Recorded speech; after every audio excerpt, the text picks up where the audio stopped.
ప్రొద్దుటూరు నియోజకవర్గంలో మాజీ శాసనసభ్యుడు రాచమల్లి శివప్రసాద్ రెడ్డి గారు ఆయనకు తెలివిండి మాట్లాడతాడో తెలివి లేక మాట్లాడతాడో సబ్జెక్టు తెలుసుకొని మాట్లాడతాడో తెలియకుండా మాట్లాడతాడో లేదు తనకు వైఎస్ఆర్ పార్టీలో జగన్మోహన్ రెడ్డి దగ్గర టర్మ్స్ తగ్గిపోయినాయి కాబట్టి కడప జిల్లాలో రాచమల్లి అనే వ్యక్తి ఒకడు ఉన్నాడు, రాష్ట్ర అధికార ప్రతినిధి ఇచ్చినాం కాబట్టి ఇంకా నోరుంది కదా అని చెప్పి ప్రెస్ మీట్లు పెట్టి మాట్లాడుతున్నాడు. ఓటు చోరీ జరుగుతుంది, ఓట్లు తీసేస్తారు, ఐటీడీపీ సంబంధించిన వాళ్ళు ఓట్లు తీసేస్తారని మాట్లాడినాడు. అసలు రాచమల్లి శివప్రసాద్ రెడ్డి గారికి ఫస్ట్ తెలియాల్సిన విషయం ఏంటంటే ఐటీడీపీ అనే వింగు మా పార్టీలో ఓన్లీ సోషల్ మీడియాలో ఐటీడీపీ ప్రొద్దుటూరు ఒక పేజ్ ఉంటుంది. ఈ నియోజకవర్గానికి సంబంధించి ఐటీడీపీలో 10 మంది సభ్యులు ఉంటారు. వాళ్ళు సోషల్ మీడియాలో యాక్టివ్గా ఉండి పోస్టింగ్స్ పెడతారు. ఇప్పుడు ఐటీడీపీ ప్రొద్దుటూరు ఎగ్జాంపుల్, ఇప్పుడు మేము ఏదన్నా నీ మీద ప్రెస్ మీట్ పెట్టినాం లేదా ఏదన్నా ప్రజలకు ఉపయోగపడే కార్యక్రమం చేసినాం, ఆ కార్యక్రమాన్ని ఐటీడీపీ సభ్యులు ప్రజల్లోకి సోషల్ మీడియా ద్వారా విస్తృతంగా తీసుకొని పోయే విభాగం అది. దానికి అసలు ఓటర్ల దానికి సంబంధమే లేదు. నీకు మతిని మాట్లాడతావో మతి లేక మాట్లాడతావో లేదుగా నువ్వు ఓడిపోయినావు, ప్రజల చేత రాజకీయంగా సమాధి కట్టబడినావు కాబట్టి ఆ డిప్రెషన్ ఫ్రస్ట్రేషన్ మాట్లాడుతున్నావు అర్థం కావడం. ఐటీడీపీకి ఓట్లకు సంబంధం లేదు, ఫస్ట్ తెలుసుకో. రెండోది చీటికి మాటికి 2 ఏళ్ళు అయింది నేను అవినీతి చేసింటే సిబిఐ ఎంక్వైరీ పోయింది, ఏదో కడ్డీలు కొట్టేచ్చే సిబిఐ ఎంక్వైరీ అంటున్నావు కదా. మహర్షి స్కూలు సిబిఐ ఎంక్వైరీ అడుగు, ఎస్ఎస్ మాల్ ఉంది సిబిఐ ఎంక్వైరీ అడుగు నీ అవినీతి, డిఏడబ్ల్యూ కాలేజ్ ఉంది నీ అవినీతి.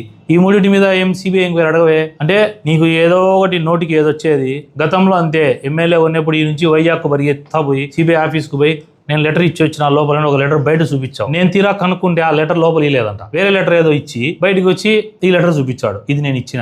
ఎన్ని రోజులు ఈ గిమ్మిక్కులు, ఈ మోసాలు, ఈ టక్కర్లు, ఈ అబద్ధాలు, ఏదో ఆ ప్రెస్ మీట్ లో మాట్లాడే మాటలు ఏంది, ఇళ్ల స్థలాలకు సంబంధించిన మహిళలు ఏందో వాళ్ళ మూత్రం తాగుతా, ఏంది ఆ మాటలు? సంస్కారం ఉండి మాట్లాడుతున్నావా? నీకు సంస్కారం లేదా? ప్రొద్దుటూరును పరువును రోడ్డుకేసి అల్లరి చేస్తావు. మా పొద్దుటూరు భాష అయితే ఇదని ఎందుకు చెప్తావు అంటే ఇంకా నువ్వే పొద్దుటూరుని దిగజార్చేదానికి ఉన్నావు.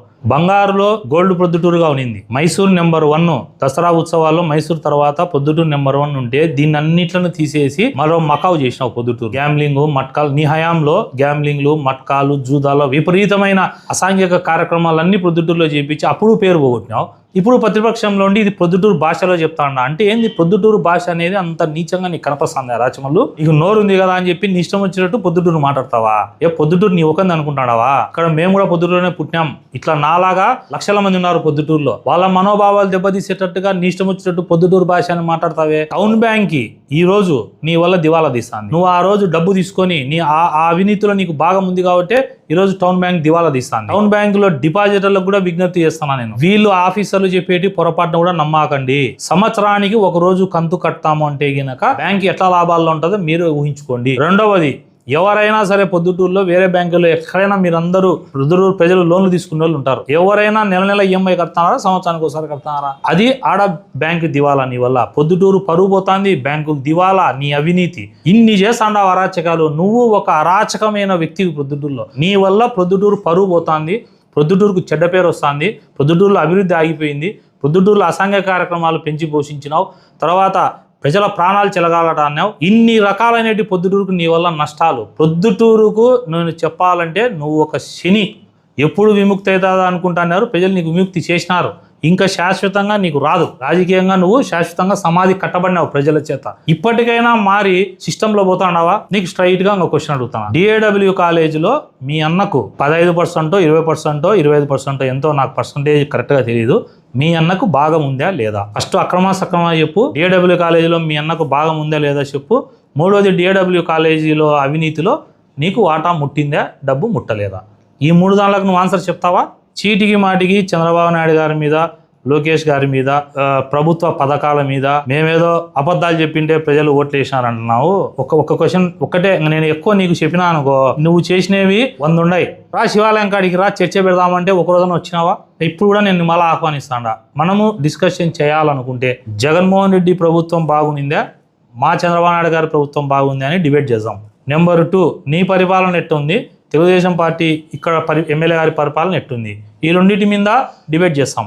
నువ్వురా. ఇంకొకటి, ఈసారి గన నువ్వు ఇష్టానుసారము ఇక్కడ నువ్వు ఏంటంటే అది మాట్లాడితే ప్రొద్దుటూరు నువ్వు గన ముందు పెట్టి మాట్లాడి కించపరిచే విధానాలు చేసినావు అనుకో, నేనైతే సీరియస్ గా చెప్తానా, నీకు ప్రతి ఇంటికి కరపత్రం కొట్టి కరపత్రం పంచుతా. ప్రతి ఇంటికి పొద్దుటూరు నియోజకవర్గంలో ఎన్ని ఇండ్లు ఉన్నాయో అన్ని ఇండ్లకు నీ వల్ల పొద్దుటూరుకి ఏం నష్టాలు జరిగితేనే కరపత్రం పంచుతా. నిన్న కడ్డీలు ఏదో మాయమైనావు అన్నాడు. ఈ కడ్డీలు యాడికి పోయినావు అంటే ఒక ప్లేస్ పోయినాయని చెప్పినాడు. నాకు అర్థం కాదు ఏంటంటే ఆ ప్లేస్ లో ఇతను భాగస్తుడే. ఏమన్నా ఆ పొద్దు కడ్డీలు ఎత్తేటప్పుడు టన్నుల్లో తేడా వచ్చింటది, నీకు పొట్లం ఇవ్వడంలో తేడా వచ్చింటది, ప్రెస్ మీట్ పెట్టింటావు. ఈ పొద్దు రేపో వాళ్ళు పొట్లం ఇస్తారు, మాట్లాడవు. ఆ కడ్డీల్లో భాగం 15% మీకు భాగం ఉందని నేను చెప్తా అంటే దానికి రేపు ఆన్సర్ చెప్పాడు. ఏమన్నా అంటే ఆడ రాళ్ళు వేసుకున్నారు, మీరు కేసు పెట్టలే, పొద్దునుగులు ఏంది పోలీసులు మాట్లాడుతున్నావు. రాళ్ళు వేసుకుంటే కాదు నాయన, మీ వాడు భూమిరెడ్డి వంశీధర్ రెడ్డి మేరవామూర్తిని ఒక బీసీకి సంబంధించిన తలకాయ వగలు కొడితే పోలీసులు కేసు పెట్టాలి. ఆడ 10 మంది ఆవేశంలో ఈ పక్క మా వాళ్ళు ఆ పక్క వాళ్ళు ఏదో తెలియక మిస్ కమ్యూనికేషన్ అయ్యి ఒకరికొకరు ఏదో ఒక 4 రాళ్ళు రువ్వుకున్నారో దాన్ని పట్టుకొనిలే, అది ఏందో పెద్ద ఈయనకు దేశ సమస్య అయినట్టు. ఈ రాళ్ళు ఎవరికన్నా తగులితే ఎట్లా, మా ఇంటి మీద ఇచ్చినావే అప్పుడు వాళ్ళందరినీ పంపించి వీడియో చూపించిన. ఆ పొద్దు దారిలో మనుషులు లేదు, అప్పుడంతా ఇక్కడ ఉండే మనుషులంతా వేరే గ్రహానికి పోయినారు, చంద్రుడి గ్రహానికో ఇంకో గ్రహానికో పోయింటారు అప్పుడు ప్రజలు. ఎందుకంటే అప్పుడు ప్రజలు ఉండరు, రాచమల్లు పంపిస్తున్నాడు కాబట్టి అప్పుడు ప్రజలకు తగలవు దెబ్బలు. ఏందేందో మాట్లాడతావు, ఏంది అసలు నీ ప్రాబ్లం ఏందో నాకు అర్థం కాదంటే చెప్పు. మొన్న వచ్చి కడ్డీలు జరిగేయాల కల్లా అది ఏం జరిగిందో ఎంక్వైరీ జరుగుతుంది. మా ప్రభుత్వంలో వాస్తవంగా ఇప్పుడు ఏఈని అరెస్ట్ చేసినారు, అమ్మినోడు దాని వెనకాల ఎవరు ఉన్నారనేది ఇన్వెస్టిగేషన్ చేస్తారు, తీస్తారు. ఇదే వైసీపీ ప్రభుత్వం ఉంటే అరెస్ట్ చేయరు కదా. సరే చేసినారు, ఎవరు తప్పు చేసినారో, ఎవరు తప్పు చేసినా కూడా నేను కూడా దాన్ని తేల్చమంటాడా, తప్పు చేసినోని శిక్షించాలా. అయితే బంగారెడ్డి హుటాహుటిన ప్రెస్ మీట్ పెట్టడం, తర్వాత నువ్వు పెట్టినావు. ఎస్ఎస్ మాల్ది చెప్పమంటే ఏం బంగారెడ్డి పలకడే. నువ్వు ఫస్ట్ మెంటల్గా స్టేబుల్గా ఎందుకు కమ్మంటాడా అంటే ప్రతిపక్ష నాయకుడు అనేవాడు, ప్రతిపక్ష పార్టీలో ఉండేవాడు నిజమైన ప్రజా సమస్యల్ని అడ్రస్ చేస్తే గనక వాటిని ప్రభుత్వం దృష్టికి పోతే మా చంద్రబాబు నాయుడు గారు ప్రతిపక్షంలో వాడు మంచి చెప్పినా కూడా చేసే మంచి మనసుండే వ్యక్తి. కాబట్టి నువ్వు ఆ లైన్లో ప్రయాణం చేయి. మంచి ప్రతిపక్ష నాయకుడుగా ఆయన రావాలని కోరుకుంటాడా. ఇది పొద్దుటూరు ప్రజలు గమనించాలని చెప్పేసి కోరుతా.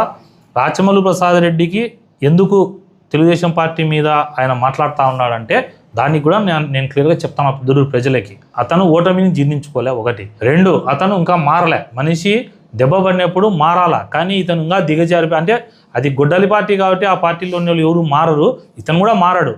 నేనేం కోరుకుంటున్నా అంటే ఇతని వల్ల పొద్దుటూరుకు చెడ్డ పేరు వస్తుంది. ఆ చెడ్డ పేరు రాకుండా ఉండాలంటే ఇతనికి మెంటల్గా ట్రీట్మెంట్ ఇప్పించాలని చెప్పేసి కోరుతాను.